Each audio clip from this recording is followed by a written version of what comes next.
டே 1 இரட்டைக்கொடி உரிமை. இப்படிக்கு ஒருவன் கிறிஸ்துவுக்குள் இருந்தால் புது சிருஷ்டியாய் இருக்கிறான். பலவைகள் ஒளிந்து போயின, எல்லாம் புதிதாயின. 2 கொரிந்தியர் 3:13. ஒருவனும் வேசிக்கலனாகவும் ஒருவேளை போஜனத்துக்காக தன் சேஷபுத்திர பாகத்தை இழந்த ஏசாவை போல் சீர்கெட்டவனாய் இராதபடிக்கு எச்சரிக்கையாய் இருங்கள். பிலிப்பியர் 12:16. டே 3. விசுவாசத்தினாலே நீதிமான் பிழைப்பான், அவன் பின்வாங்கி போவானானால் என் ஆத்துமா அவன் மேல் பிரியமாய் இராது. எபிரேயர் 10:38.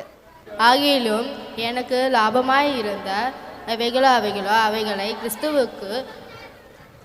கிறிஸ்துவுக்கு நஷ்டம் என்று எண்ணினேன். பிலிப்பியர் 3:7.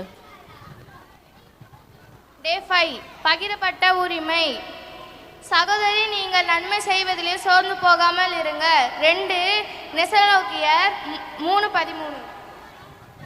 ஒருவன் ஜனத்தினாலும் ஆவினாலும் பிறவாகிவிட்டால் தேவனுடைய ராஜ்யத்தில் பிரவேசிக்க மாட்டான். யோவான் 3:5.